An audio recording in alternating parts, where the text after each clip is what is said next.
Welcome, everybody.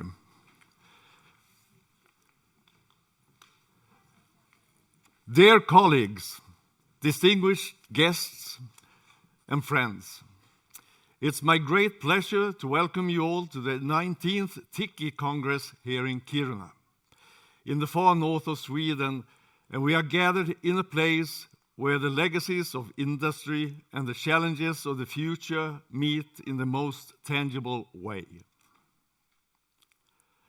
Kiruna is a city with a unique history.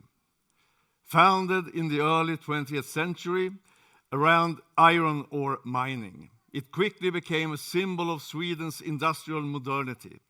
Today, it stands at the very center of global discussions on sustainability and industrial transformation.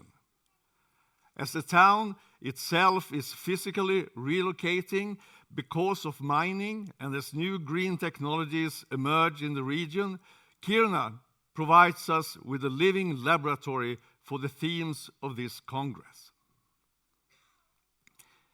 This year, we also celebrate a very special milestone, the 50th anniversary of TICCIH.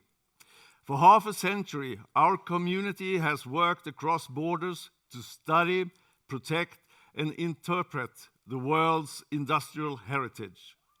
This anniversary gives us the opportunity to not only to look back, but also to ask what role industrial heritage should play in shaping our mutual and shared future. The theme of the Congress, Heritage in Action, Legacies of Industry and Future Making, reminds us that heritage is not static. It is a dynamic resource. Industrial heritage is not only about preserving the past, but about addressing urgent questions for today. Here in Kiruna, these questions are not abstract. They are visible in the mining landscapes of the mining company LKAB, in the Sami reindeer herding communities, in the industrial megasystems of railways, power plants, and steelworks, and in the new project for carbon-free steel and renewable energy. We stand in a place where history, technology, community, and environment intersect in powerful and sometimes conflicting ways. Over the coming days, I encourage you all to fully engage in papers and panels, in excursions and discussions, in workshops and in conversations across cultures and disciplines. This Congress is not only about presenting research, it's about learning from one another, building networks and taking industrial heritage seriously as a force for action in society. Before I conclude, I would like to express our deepest gratitude to those who have made this gathering possible, to TICCIH International, of course, for 50 years of global leadership in these very important questions, to our local organization committee here in Kiruna, and all of TICCIH Sweden, SIM, Svenska Industriminnesföreningen, to our institutional partners, Luleå University of Technology, Kiruna Municipality, LKAB, and the Swedish National Heritage Board, and not least Jernkontoret, the association of, I don't know if I can say it right, it's a Steel and Iron Producers Association. Thank you. And she's sitting there. I need to be formal now. You know. To our host venue, Aurora Kultur Congress, and to all our sponsors and collaborating organizations. Elizabeth, who you all have met, she's standing up there. She's been doing a tremendous job. We can give her hands of applause. I think all of you has had the pleasure to contact her in some way or another before this Congress. And above all, I want to thank you, all the delegates coming from all over the world. Without you, this wouldn't be possible. I am very grateful as hosting this Congress that you have managed to come here. With these words, it's my honor to officially open the 19th TICCIH Congress here in Kiruna. May this week be filled of inspiration, dialogue, and action as we continue to connect the legacies of industry with the futures we want to create together. Thank you and welcome.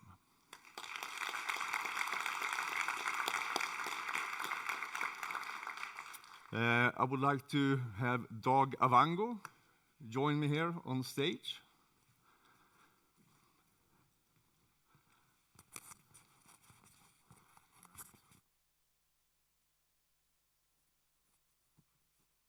You can stand beside me, so we don't need to change pockets.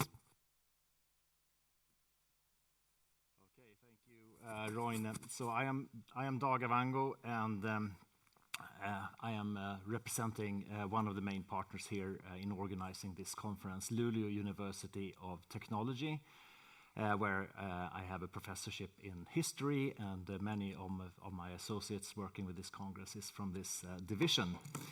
And in the same way as Roine, I wish you all very warmly welcome to this TICCIH Congress here in Kiruna. Which is the first TICCIH Congress ever to take place in the Arctic region. And it also takes place on lands that are strongly connected with the Sami indigenous people and the national minority Tornedalians, of whom you will learn more during these days, only in a few minutes, as a matter of fact. It also takes place in a city that is pretty much defined by industry, as Roine pointed to. It's a city of employees in the mining industry and also other associated parts of the economy.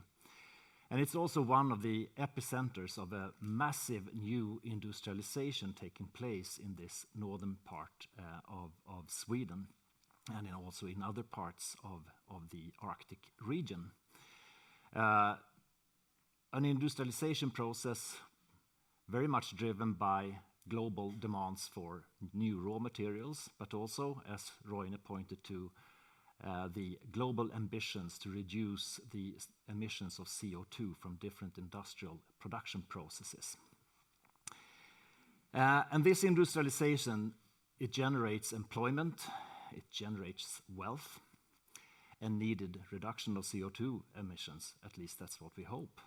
But it also poses heavy challenges for other land users in this region.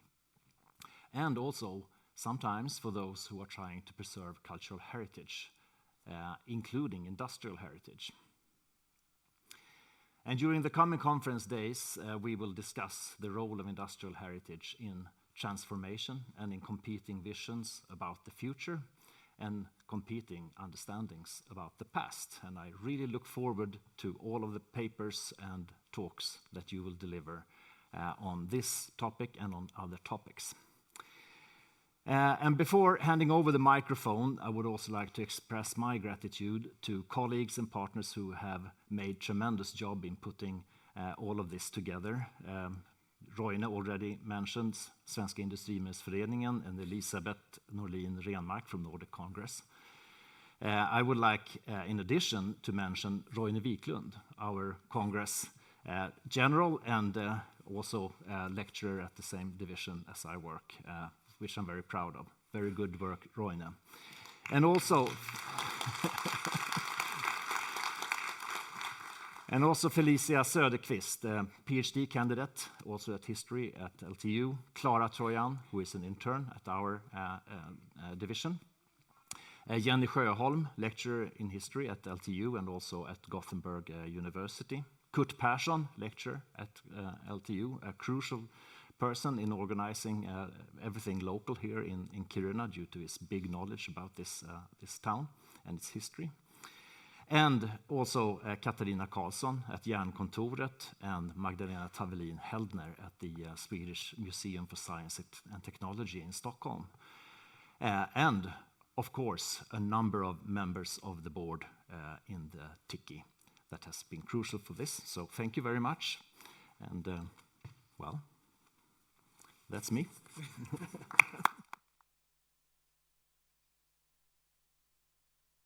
Dag, for those inspiring words. Next person to enter the stage will be Miles Oglethorpe, the president of TICCIH. Give him a big hand.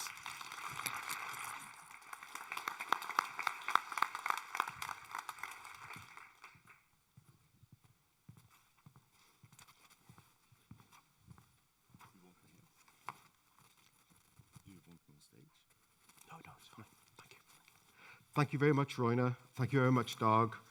And thank you very much for being here. It is incredible to think that so many of us have traveled such a long way to such a magical place in Swedish Lapland, in Scandinavia. Now, before I go any further, I'm going to do something which is a hangover from COVID, and that is I'm going to take a picture of you.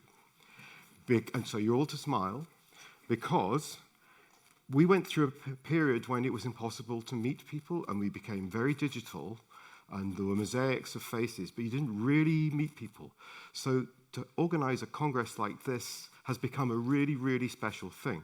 And as Roine said, and Dag said, there's going to be a lot of really good things done during this week, but also friendships are going to be made, lifelong friendships. And many of you who are not yet in it are going to join the TICCIH family. And that is something that's very special and very, very unique. So a photograph is happening now, so please smile. There we go. Thank you very much. I'm going to take another one just in case anyone blinked. And it's more than appropriate that we are here in Scandinavia, because you're going to hear me talking incessantly after the break about the first 50 years, semi-competently, I have to say, because it's quite difficult. I'm very, very old, but I'm not that old, so I don't really know exactly what happened in the very early days. But what I do know is that Sweden and Scandinavia were a very important part of the birth of TICCIH. Now, I know some of you have been in contact with us to say, well, actually, it's not 50 years. TICCIH was born in 1973, not 1975. So just to clarify the situation, the conception occurred in 1973, and then the embryo grew, and then with the help of several crucial midwives, at least one of which was from Sweden, TICCIH was born in approximately 1975. So I hope that's cleared it up. We are celebrating the first half century. And it wasn't just Sweden that was involved in Scandinavia. I'd just like to pay tribute, because I'll forget, to the very large invasion of Norwegians that's popped over the border to join the Congress and to add strength to the Scandinavian force within industrial heritage. Norway was, for a long time, a prime mover, and then it sort of went to sleep, and so I'm deeply grateful to our Norwegian colleagues for bringing it back to life with such excitement. So that's particularly exciting. I don't wish to go through the thanks that we've just heard, because I just wish to add mine to them. But I wanted to say something. I'm going to make a mess of this, being British and having trouble speaking even English. Jernkontoret, the Iron and Steel Association. Jernkontoret. Jernkontoret. Thank you very much. I just wanted to say, amongst the many people who have supported the Congress within Sweden, that you are a really exciting organization, because I looked you up and been around since 1747.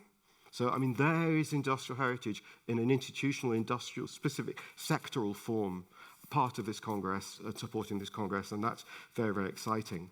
I would like to add a bit more about the contribution of the TICCIH board and to our President-elect and Secretary-General, Marion Steiner, who has been instrumental in the modernization process that we're undergoing within TICCIH. Many of you will have read about that.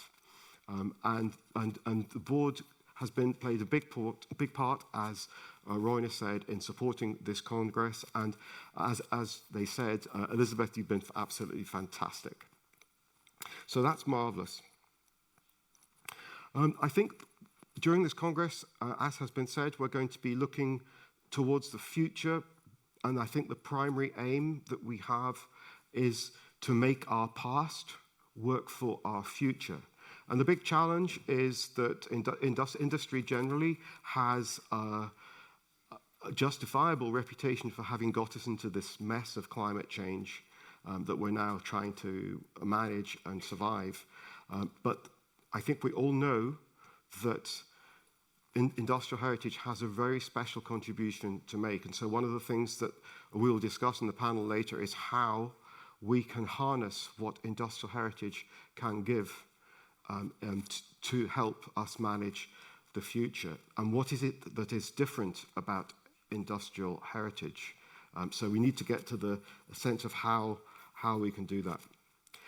So as I said, you're going to hear a lot from me later on. I know Clara is panicking about the number of slides that are in my presentation, but don't panic, because I tend to go through them quite fast. What I'm hoping to do, you'll get fleeting glimpses of things and people. You won't see them for long enough. So what I'm going to do is to try and create a looped slideshow of images that you'll be able to see and possibly have dreams about at night later on, hallucinatory slideshow. So we'll try to arrange that for later on. Now, one thing I'm going to say at the end of my presentation after the break is I'm going to pay tribute to really how TICCIH came about, and that there are people and institutions that we very rarely think about but take for granted. I'm going to say it now to cut back the time I need later, but I think this is really, really important. And it occurred to me when thinking about what I was going to say now and later on. And that is that over 5 decades, TICCIH has grown and prospered because of people devoting their time voluntarily to it and generally not paid to do it. So personal sacrifice, if you like, and personal commitment on a level that we come here and we all just think, yeah, we're all interested in it. But there's a lot of time people have committed to making TICCIH work. But sitting behind that, there are institutions often where people are employed. Those institutions, and my institution, Historic Scotland, supported me to attend TICCIH, allowed me to do it in TICCIH time, sometimes supported me getting to TICCIH events. And I know many of you now, hopefully now, but over the years have had support from institutions, just as this event has had vital support from institutions whom you've already thanked. And so it's worth thinking about how much value, help in kind, has been added by institutions, by people, to keep TICCIH running. And one of the things, that's wonderful, but one of the things our President-elect Marion Steiner and the new board is going to be doing is going to try to lift it above that. So we still need that, but we need to start to change gear a little bit and become a bit more professional and drag in other resources to help everybody that's putting so much of their own time in to perform even better. And in thinking about the future of TICCIH and thinking about the future of industrial heritage across the globe, and actually engaging and really harnessing the value that it can bring, that's going to be important. Otherwise, we will just drift along and be relatively invisible. We want to be visible. And coming to Scandinavia, coming to this magical part of the world, Lapland and Sweden, this is a really good opportunity to be visible in this magnificent place, this magnificent venue. And I urge you, therefore, during the next few days, to make industrial heritage, to make this region, and to make the work you do more visible, make it add value to people's lives across the world, and make it do so in a sustainable, positive way. So have a great conference, and I look forward to chatting to all of you during the next few days. Thank you so much, and thank you for coming.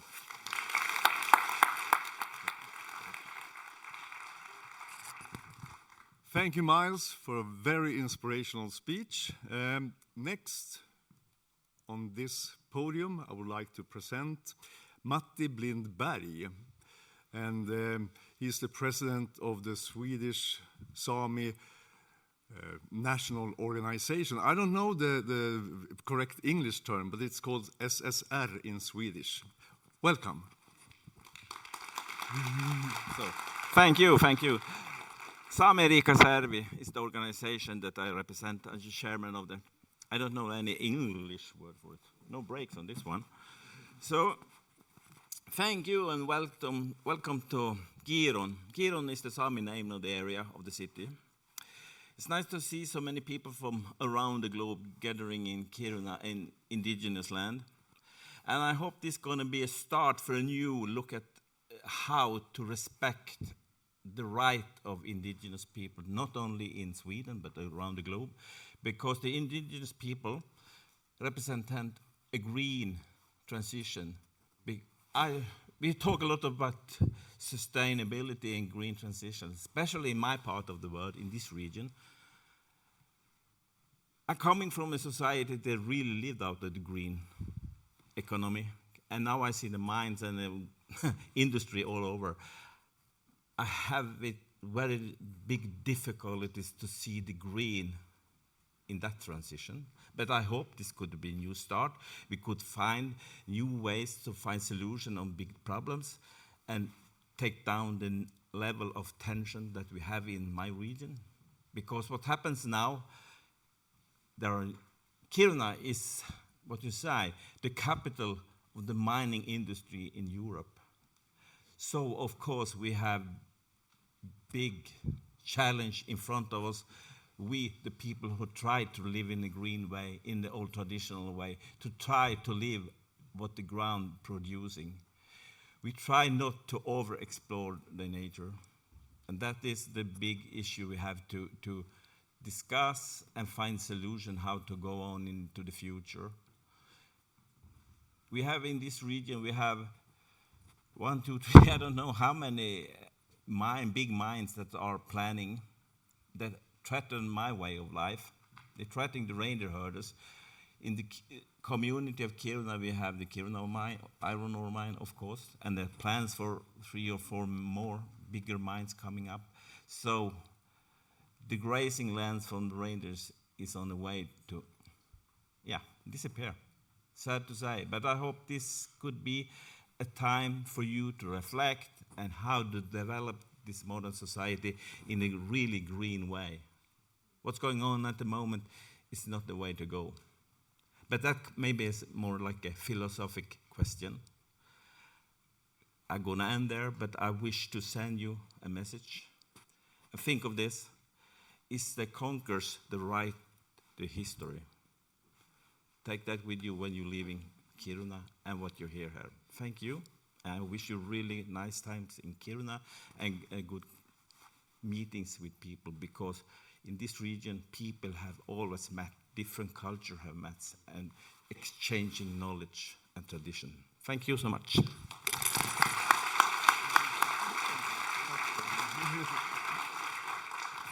Thank you, Matti, for this, for your wisdom and for your knowledge about the region. I'm very glad to have had you here.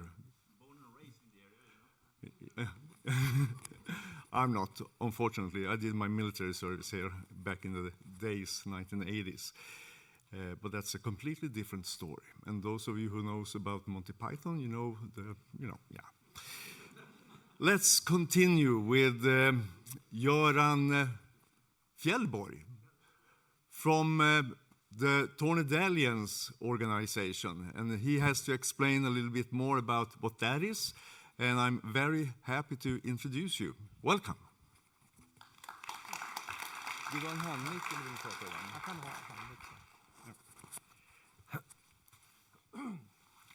Thank you, Roine. On the behalf of TICCIH, the National Association for the Tornedalian Clan and Landalized people.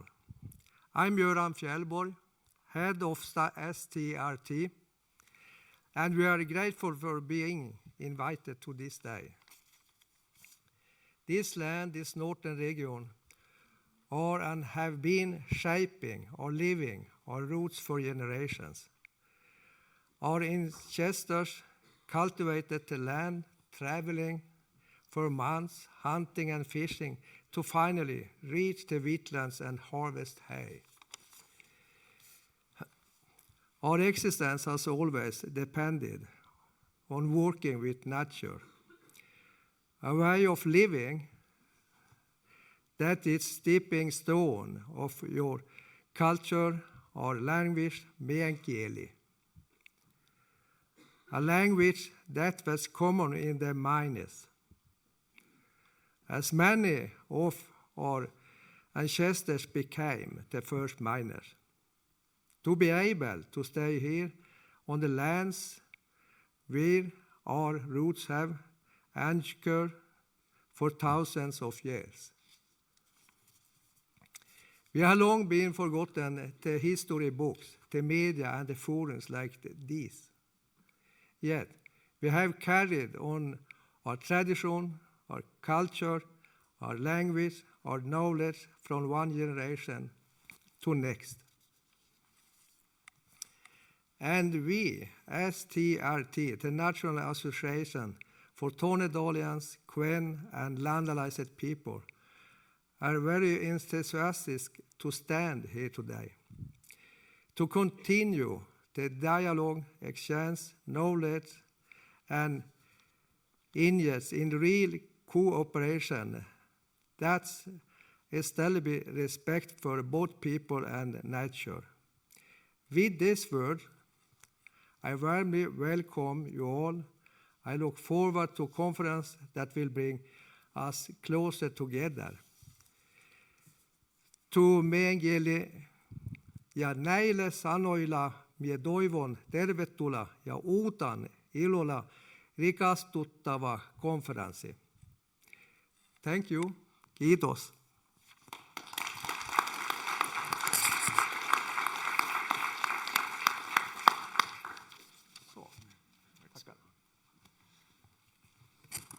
Thank you very much, Göran. We are now going to have the mayor of Kiruna, Taaveniku, to come up here and say something wise he too.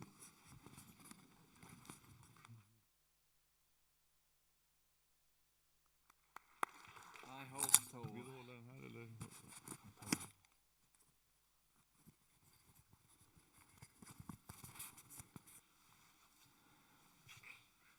I hope that I can tell something wise for you. Nej, det funkar bra.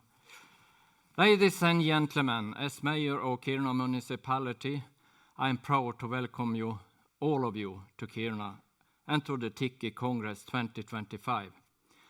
We gather here in the very heart of Swedish Lapland, at a place where industry, community and nature meet in a truly unique way.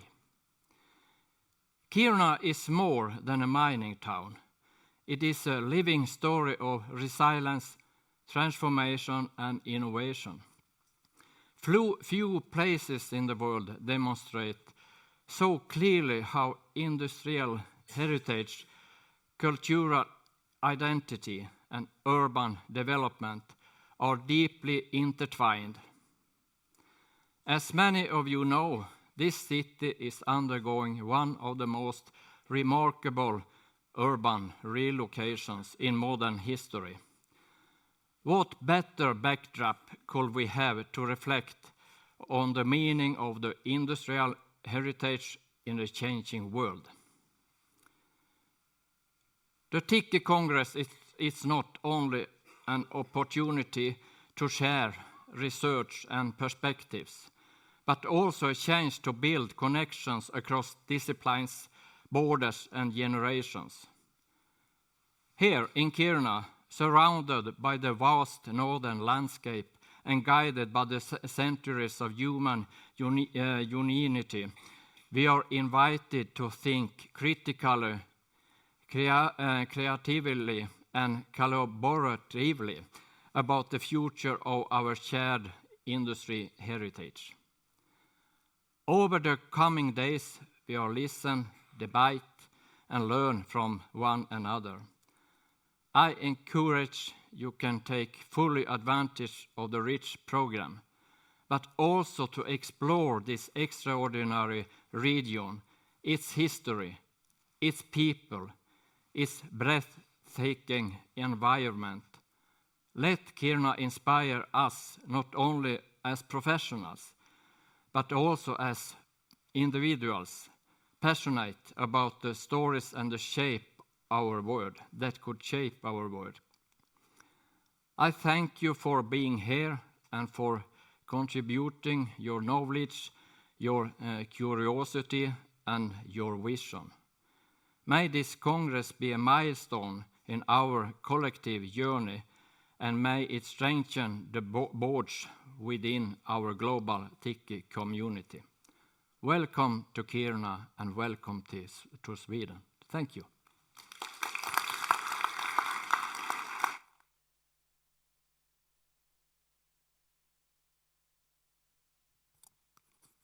Thank you very much. You can still hear me, I hope? Excellent. The next speaker will have a small presentation. She is going to talk about the importance of industrial heritage, future possibilities based on past experiences. And it's the Director General of the Swedish National Heritage Board, RAÄ, Susanne Thedéen, who is going to deliver the speech. Welcome, Susanne.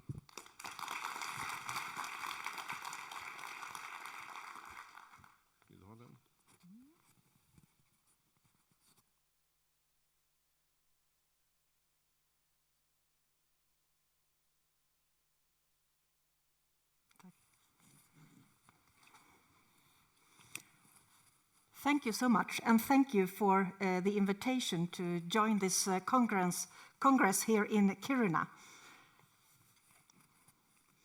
We are living in changing times. The world seems to spin faster and faster. Climate change, environmental disasters, wars, global political turmoil and polemics, lingering effects of pandemic, and vast technological development with seemingly incalculable consequences challenges our well-being, our sense of security and control, and poses new challenges to our way of life and to the world as we know it. The theme for this conference is Heritage in Action, Legacies of Industry in Future Making. It is hard to imagine a more urgent theme.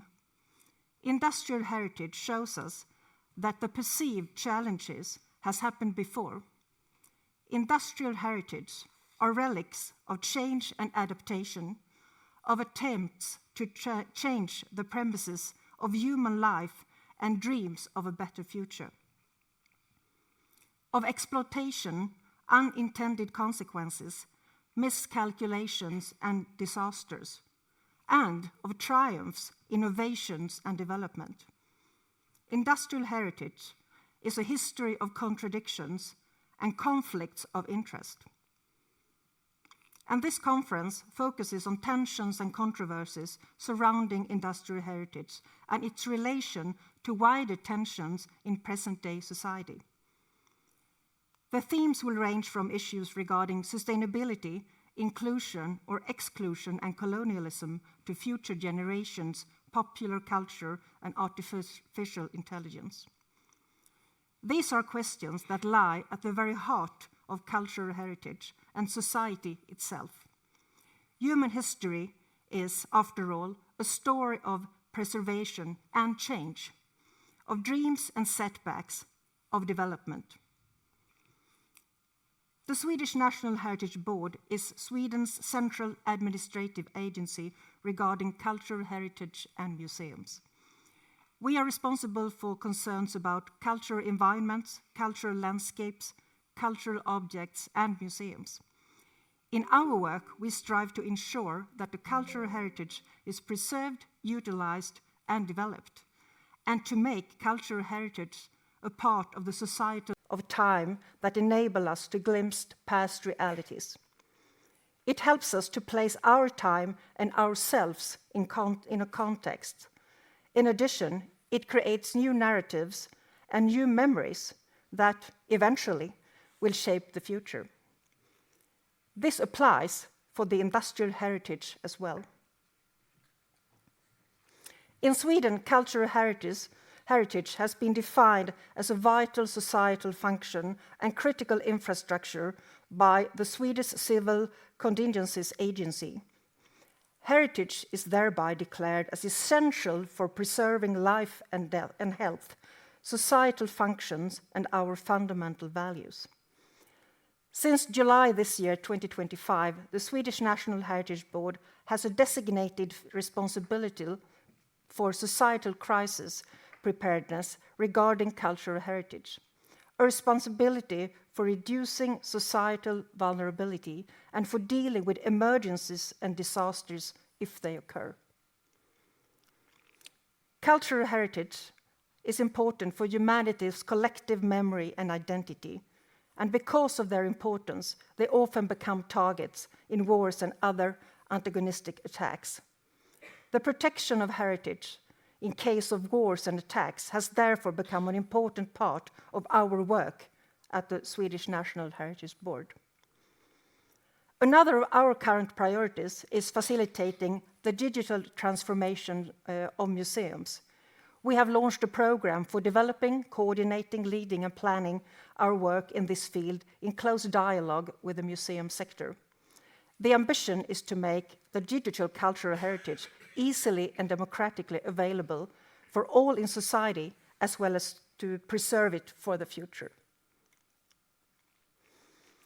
Industrial heritage is a wide concept, including buildings, workshops, technology and machinery, sites and landscapes, communications and infrastructure, housing and settlements, stories and documentation, but also intangible cultural heritage, such as crafts, skills, societal organizations, value systems, visions, and memories.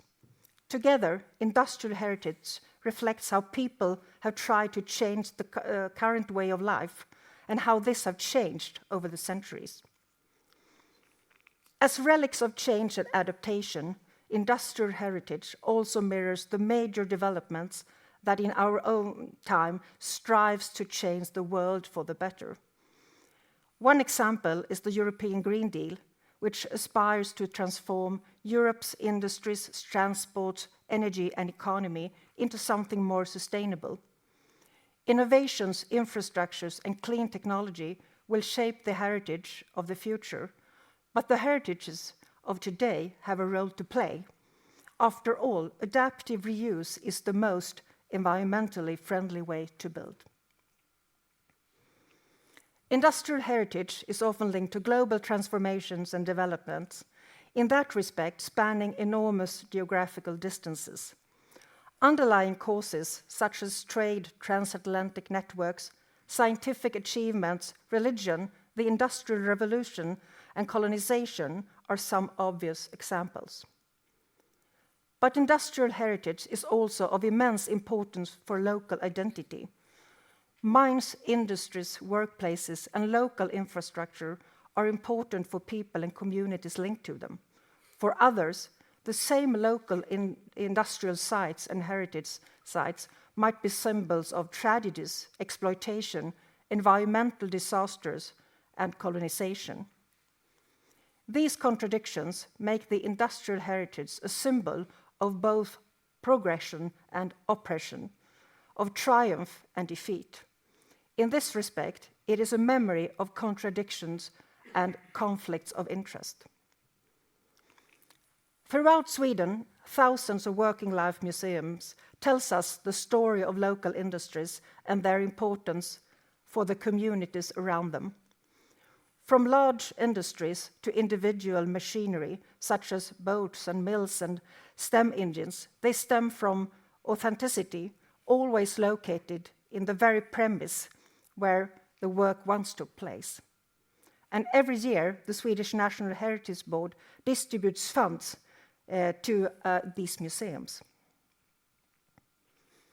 2025 is the 50th anniversary of the European Architectural Heritage Year 1975, as you mentioned also, Roine. In Sweden, this has helped highlight industrial heritage and establishes it as a particular kind of heritage. The aim in 1975 was to raise public awareness of the irreplaceable cultural, social, and economic values of historic buildings and environments. An underlying cause was extensive and large-scale urban transformation projects in post-war Europe. The many large and small initiatives that were undertaken across the continent sparked significant public interest in the built cultural heritage. In Sweden, the event was designated as the Building Preservation Year. Among other achievements, the Swedish Association for Building Preservation was established. Today, industrial heritage can be protected as, for example, ancient monuments, historical buildings, historical landscapes, and World Heritage sites. They generate a growing interest from tourists and contribute to economic growth. Industrial heritage is as old as human history itself. One example is flint manufacture during the Stone Age, where thousands of flint mines, 6,000 years old, in Scania in the southernmost of Sweden, bear witness of an industrial scale. During the Bronze Age, facilities related to trade and production of bronze and salt in many parts of Europe, Africa, and the Middle East bear witness to an almost global industry. Mining for metals and minerals have left numerous remains dating from prehistoric up to modern times. Examples span from small-scale local iron production from pits and bogs to large-scale mining landscapes. From a Swedish perspective, for example, the industries in Bergslagen, with the most famous being the silver mine in Sala and the copper mine in Falun, the latter site proclaimed a World Heritage. From the 17th century in northernmost Sweden and Sápmi, where the establishment of mines also reflects a dark history of colonization and exploitation. The 17th century also marks an industrial revolution in the Swedish countryside. Industries linked to the example metalworking, wood and textile manufacture were established in many places.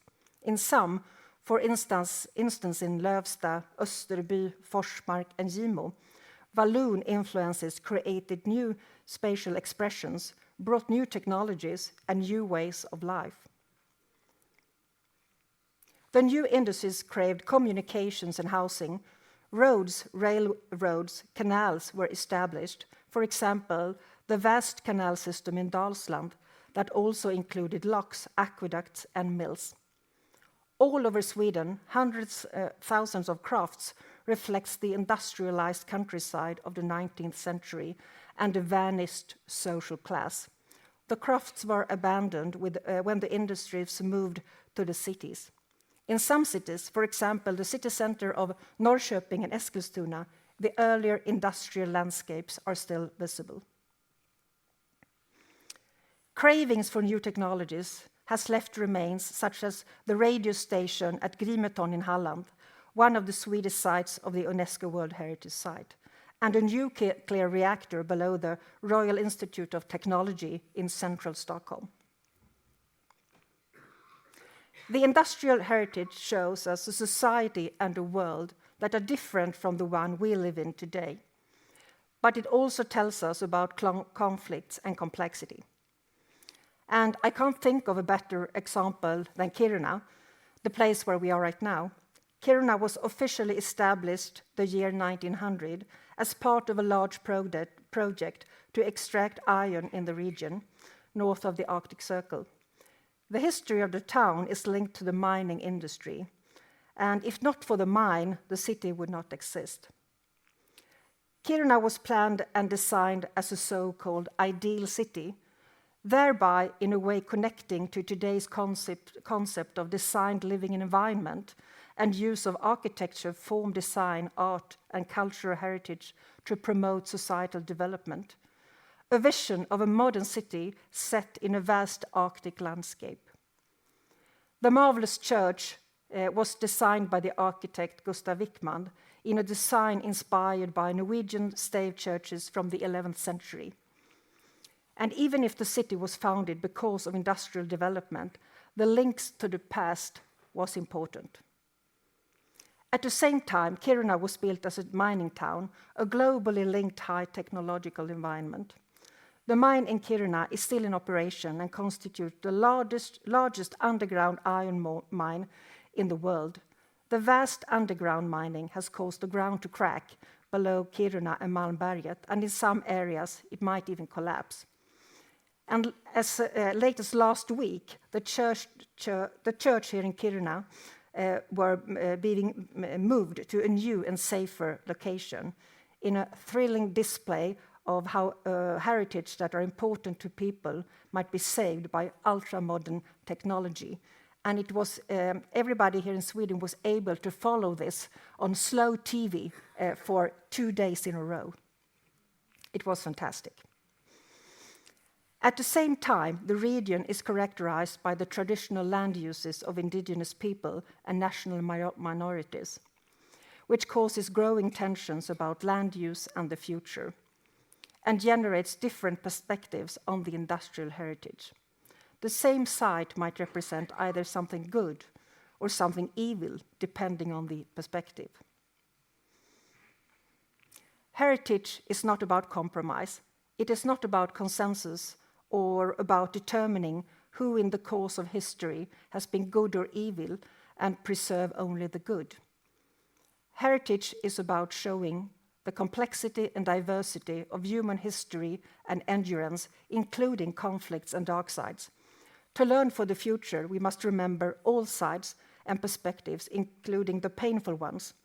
Industrial heritage seems especially suited for this. Cultural heritage cannot be separated from the rest of the world or from the world that surrounds us. The challenges of today are global, messy, and intertwined. But that is nothing new, as industrial heritage in quite a pedagogic way shows us. And as General Director of the Swedish National Heritage Board, and as an archaeologist, I believe that the present and the future have a lot to learn from the past. We must not forget that humanity has dealt with complex challenges before, and we are capable of dealing with them again. Here, heritage contributes with some depth and understanding. And as I said, as relics of change and adaptation, and as focal points for conflicts of interest, the industrial heritage might particularly suited for this. It shows us that change is history's most constant characteristic, and that a sustainable development is about organizing complex and sometimes contradictory and conflicting interests. This conference is organized by LTU and the TICCIH sections of Sweden and Norway in collaboration with us at the Swedish National Heritage Board, Jernkontoret, that has been mentioned several times already, LKAB, the municipality of Kiruna, and a range of other leading actors. During these 2 days, you will meet historians, conservators, museum curators, architects, archaeologists, students, teachers, heritage professionals, and an array of others with an interest in the development of industry and industrial society. Cultural heritage management and cultural heritage, and everyone else, are facing a changeable world. We stand in front of a changed, maybe permanently altered reality. The challenges are many, messy, and multifaceted. Industrial heritage can help us take them on. Thank you.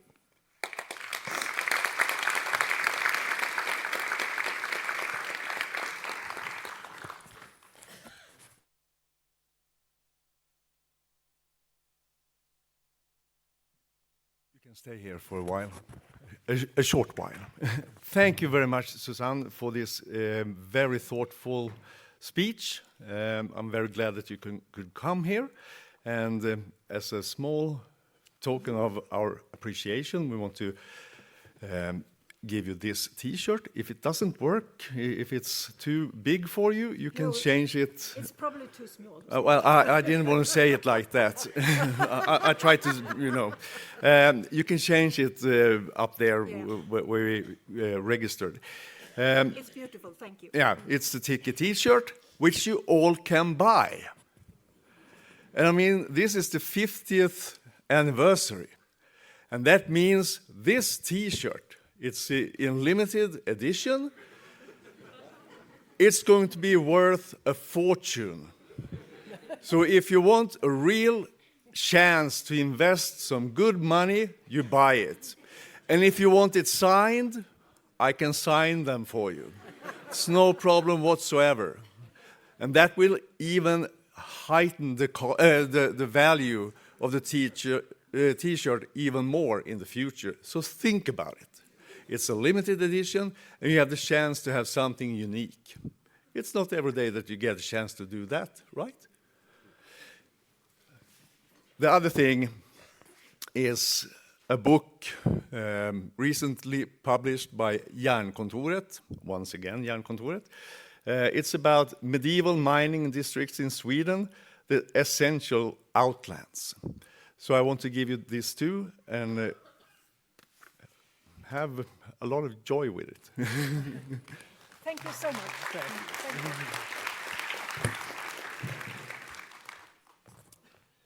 you. So, we are not finished yet. Is that okay? Are you feeling sleepy? I will please ask everybody of you to please stand up. I do this with my students all the time. Because, you know, when you're sitting down, all the blood in your head goes down to your knees and you feel sleepy. So please just move your shoulders a little bit and take some deep breaths. You can do it like this. You can dance. You don't need to do that. Please sit down.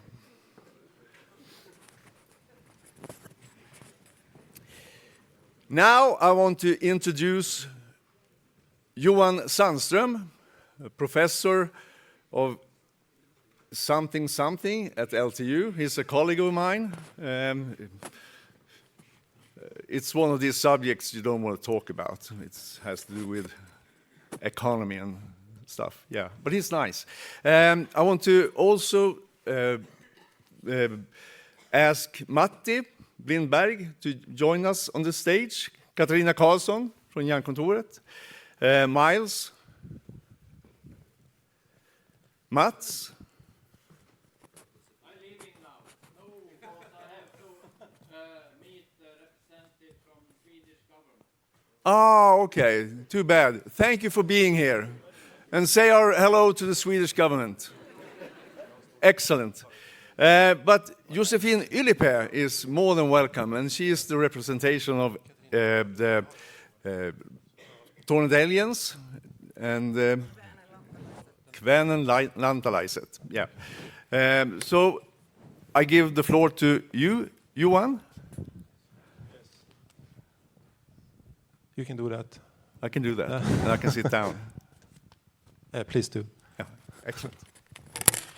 All right, thank you, Roine, and thanks everybody for attending this opening ceremony. So my name is Johan. I am a professor in business administration, but not much of a business person at all. More of a sociologist, I think. Just briefly, I fell in love with Kiruna in 2015 as part of a research project on the relation between mine and community. So on many occasions, the love was tough, to say the least. Not just with the climate, the horizontal snowstorms in the winter and the knots and the mosquitoes in the summer, but with how I related to the place and to the people calling it their home. Not everybody was convinced about my approach, and they let me have it. With love, mostly. And I hope it's okay for an academic to talk about love, by the way. I plan on making 4 trips to Kiruna during 2 years, but it ended up in more than 20 visits, and I still keep coming here. So there's something about this place that is special. I think most of our burning societal challenges like convene here, like in a maelstrom, with a culture and industrial history rich and fascinating as few other places in Sweden. It has been coined like the crown jewel of Sweden, but most Swedes don't know jack about this place. I think Kiruna is more famous abroad than in Sweden, to be honest. As a place, it speaks plenty to the theme of the conference. Miles already mentioned that, and Roine as well, and Dag as well. And what better image of this than the church from 1912 wheeling through the community because the iron ore mine is undermining the city. So look no further if you're interested in tensions and controversies surrounding industrial heritage and its relation to wider tensions in present-day society. So I hope you will all be fascinated by Kiruna, and that, as Susanne was also talking about, that don't be afraid of the dark side, the painful side, and the untold stories, the hidden stories. There are a lot of them in this community as well. So, to follow up from the introductory talks, we thought to make space for a few short questions to some of our guests. You already met Miles and Matti. Josephine represents the same organization as Göran does. And Catarina, you have multiple hats, but from Swedish TICCIH and also Jernkontoret, of course. Right, I thought I planned on starting with Mats, but he left. Quite appropriate that he was meeting the parliamentary committee on industry and trade. My question to him was, what do they know about the industrial heritage in Kiruna? And his answer, he told me, would be nothing. And that's, I think, is a quite symbolic thing. But then, can I go to you, Josephine? All right, as representative of the Tornedalians, the Kwans, and the Lantalaiset. How has industrialization, in particular mining then in this region, affected your group over time, you think? Yeah, so I know it's a long to say Tornedalians, Kven, and Lantalais people. We're one people, one culture, one language. But we have different names. Due to history, we spread all over this northern region, over the borders to Norway and Finland as well. We have a long history in this region, as this is our traditional lands before borders. And so we have a cultural heritage here as well that was before industrialization. Because our traditional ways of living, our sustainable circle living in a small-scale manner is not possible anymore. Due to policy, due not to access to land, of course, to industrialization, modernization, urbanization, but also from trying to make us Swedish, to forcefully assimilate us into becoming Swedish. The mines were, of course, an opportunity for our people to be able to stay. But who knows? Earlier we heard that there won't be a city here if it wouldn't be for the mine. Well, we can't really say that, would we? Because there have been already people here before the mines. And also, the issue is we don't have the possibility to live this way, this circle way. We're talking about sustainability and everything. And that was a notion that we already had here, but it wasn't good enough. We had to maximize, to become efficient. And the ways I'm just going to talk about, it's small-scale farming combined with hunting, fishing, gathering, forestry, living with nature, with the seasons. But we are also part of this industrial heritage. But probably none of you have heard of us before. We've heard the words being visible, exclusion, and that's the reality for us. I just want to say, for an example, I know that LKAB has a visiting mine, and there's a museum kind. We're not mentioned there once. So already now you're affecting the gaze of the participant, because you will go down there to this visitor's mine. So just to briefly follow up, do you see any changes now in the way stories are told, that what we're talking about is getting more of a vocal sort of? We're invited here because the Swedish state didn't want us to exist, or we wanted us to become Swedish. So we are not in the history books, we are forgotten. And this is also an issue of, we are being affected by the mines. Yes, we get promised jobs. Well, great, but it's not only about jobs, right?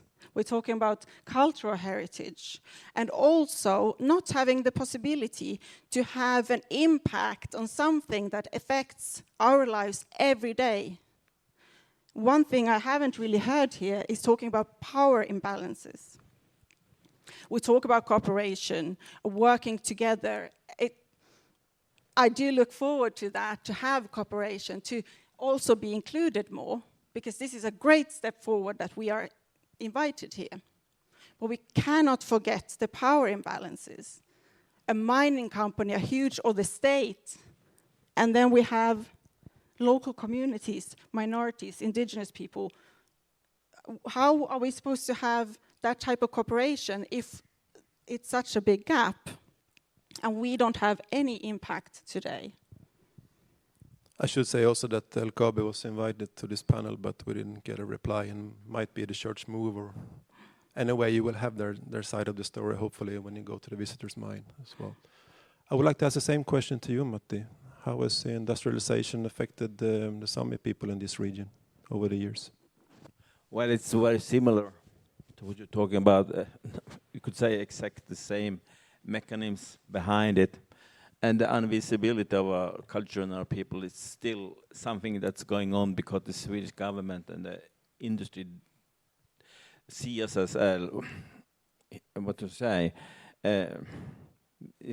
we try to stop this industrial development in the area, because it's not all about the job and money. It's also a question about livelihood and tradition and other way of life. And how do you put it's not just economical terms all the time. And of course, we have to learn from the history, and the history of northern Sweden and Sápmi and this area is, you know, the colonization is still going on. We've been colonized, we've been assimilated, we've been discriminated, have been invisible in the history. So it's time for the governments and the big mining companies in the region to include the local society, the indigenous people, and everyone in the process of developing the area. Today they don't.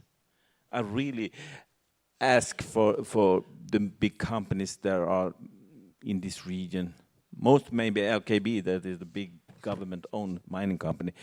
There are standards around the world how to treat regions, people, cultures when you start to develop and explore areas. We have to look at Canada. They are a good example around the world. It's not perfect, absolutely not. They are missing things there also, but it's better than in Sweden at least. Include us in a very, very early stage. But the problem is, if you include and respect the people who lives up here, that try to live in a sustainable way, it's going to cost money, and it's take down the profit for the companies in the future. So that is the challenge for the modern society today, the balance between traditional livelihood and modern industry society. Matti, you mentioned hope in your short speech. Did I? I think so, yeah. Shit. Yeah. So, no hope? Hope. Do you find hope here? Yeah, I do. You have to be optimistic in a way. I don't know how really, but I hope so, because there are movements around the globe and in the Western world that want to change this. We need to look into the future in a more positive way, because we see it around the globe today. We have wildfires, heat waves, storms, and what's going on. We have to change the living on this planet, all of us. Otherwise, I don't that optimistic. But I know that there are some progress going on. I'm really looking forward to this mining industry in Sweden to join the IRMA standard, that including the indigenous people and the local society in a much earlier stage than they do today. All right. Thank you, Matti. Catarina? There's a lot of future making in Sweden right now, and I live in a town called Luleå, where the university is, and I used to live in a town called Boden, which is just 30 kilometers along the river, inland, and we're both having an extremely gigantic investments going on around new steel plants, where they will exchange the coal in the process for hydrogen, and then reduce the CO2 emissions quite radically. But it's going very fast. That's my impression, at least. It's a turbulent and really rapid process. And we talked briefly yesterday about, how do you, as a historian, archaeologist, conservator, how do you, navigate that process? If you put on a Jernkontoret hat, how do you sort of, what are the challenges around sort of, making sure that things don't go too fast, that you as an historian can actually, make them, collect the artifacts, the places, all the things before it's too late. So. I understand the question. I would like to start to say I'm very happy to be here in Kiruna and happy to be on stage with you, all of you, and I'm happy you are here too. I work at Jernkontoret, the Steel Producers Association, but I'm an archaeologist and I'm an historian, so I work with the history of making metals. And the history of making metals is full of change and innovation from the very early beginning up until now. And now, as we heard before, we are in a transition process. And all we can do, I think, is try to do our best and try to do better and try to work with the problems that we can see in the past. And I would like to just draw on what you said, Matti. We have a problem, who's writing our history? Maybe that's me, my colleagues, and so forth.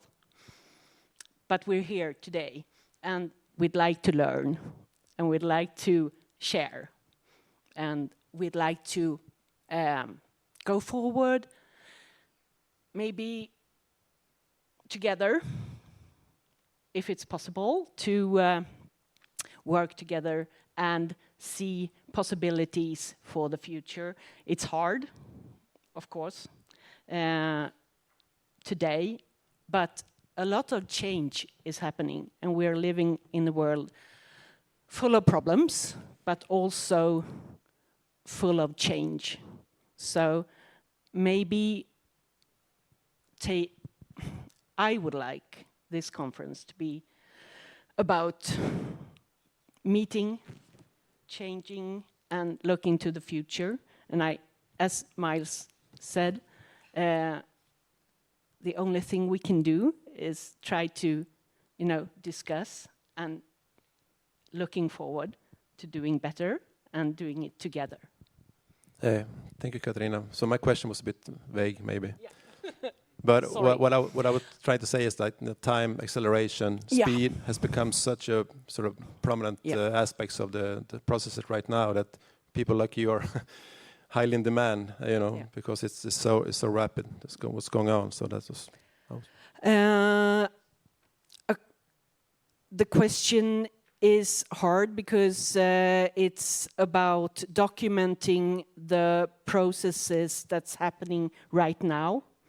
And that also continuing being possible by people like me, people like you. We have to document, but we also have to do it together. We have to describe the history that is in the making now, and we have to describe it from all possible sides, I think. And I wouldn't say it's an easy job, but we have to try a little bit better, I think. Yeah. Thank you, Catarina. Miles? I know you're interested in what industrial heritage can give to future generations. We've been mainly focusing on Kiruna here. So extending the gaze a little bit, can I ask a very open question about how we can turn the sometimes negative messaging about our industrial legacies into positive ideas about how industrial heritage can take us forward, maybe then to a more sustainable, egalitarian future. Too open, too vague, maybe. Am I on? Can you hear me? Yes. Oh, superb, excellent, or maybe not. Well, first of all, can I just say what an honor it is to be sharing the stage with you all, and on this very special occasion at the beginning of this Congress. I was going to kick off my answer to that by referring to a universal problem facing us all, which is what I call passive, uncritical mass consumption. And this has been getting worse and worse.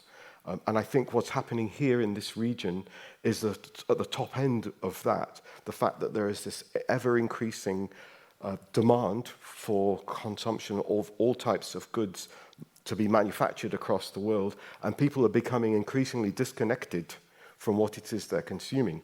And what that leads to is a disrespect for the materials, the skills, particularly the people who are affected by industrialization and by the impact it has on the natural environment. People just buy stuff, they just switch water on, they switch electricity on, they have no idea or interest in where any of that comes from. They have no understanding of how they exist, where they exist, why that happens. And one of the factors that's making that worse and is turbocharging this process into uncritical consumption is the digital revolution, and the fact that you don't even necessarily need to move from your dwelling to consume something or read news. Added to which there is AI, which is, you've no idea who it's filtering out. When you read about the history of something, you just get an answer. Unless you're very, very careful. And so we have this very, very passive existence. And where I think industrial heritage can work is to reconnect, to make people understand where everything comes from, to help in the education process, to help people to be more respectful, more careful consumers. And I was hugely lucky to be able to go to Jokkmokk, to the Sami Museum recently. And if you want to experience an example of reconnecting with your environment and the way people exist and the respect that communities have for all of that, that's a place to go, just 2 or 3 hours south of here. So my message is the digital world we are now in is empowering us, but at the same time it is disempowering us. And our challenge as industrial heritage people is to use what we know, combined with the digital revolution, to reconnect people with physical reality, to reconnect people with people, to assist with the drive towards sustainability, and to make people think and stop people living on autopilot. So that is your mission, should you choose to accept it. Thank you, Miles. All right. Yeah, oh yeah, come on. All right, I just been given the eye by Roine, but Josephine, please, if you have a short remark. Yeah, I'm also an optimist. Otherwise, I wouldn't sit here. But I just want to say that the transition, the green transition, I see that as a window of opportunity to change the ways it's been, because in the ways it's been, it has also not only created tension between the industry and the people here, it's created tension between peoples. And that can't go on. We have to focus on healing, on creating these communities, healing communities. Otherwise, we won't have sustainability. And that's also a thing for the mines. The money doesn't stay here. The feeling of being left out, of you get a job, they come in, they take your money, and then it's off to Australia or south of Sweden or wherever. That creates also a ground for conflict in the local. And that is something I am have an opportunity, or I'm optimistic about, or my wish for it to go forward, to do real investments in the local communities, not only build a playground for children and said, oh, we did it, or some small money. It's like 50,000 crowns. Oh yeah, we already invested in the community. So that is my wish, and yeah. All right, what a good note to end on. So thank you, Josephine. Thank you, Catarina. This was very brief. Matti, thank you. Miles. I would like to have you around the dinner table for continued conversation, but in another time, another space. So thank you all for attending to the panel, and thank you, Roine, also. Thank you. Of course, we have small gifts for you. We are very glad that you could take time to come here to this welcoming gathering. And this is just a small token of our appreciation of that.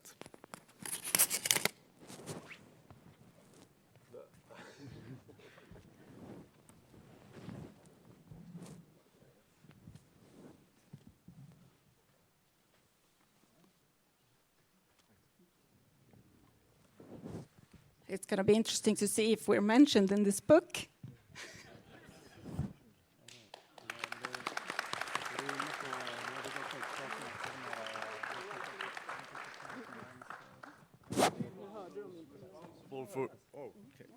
Can you hear me? Yeah, as being one of those responsible for writing the history of this region, I will do better. That's my promise to you. Now, we are soon going to have our first keynote, but I want to give you all a round of applause again. Thank you for coming here. I think it's now you start to get a tender notion about where you are. I mean, you have probably seen on a map of the world that you are very far north. You can't go that much further northern. This is at some point the end of the world, but also the center of new tidings. New things happening here that will hopefully affect the rest of the world in a positive way. And you're all witness to it right now. I think that if it was Göran or Matti who said that Kiruna should be an inspiration for you all. And I hope this Congress will be. And now I'm going to leave the floor to Miles. Can we have a break? We can have a break, of course. How long break would you like?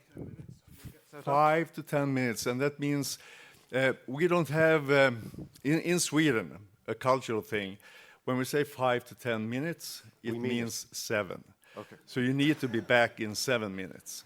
Thank you very much. Okay, thank you, Ryan.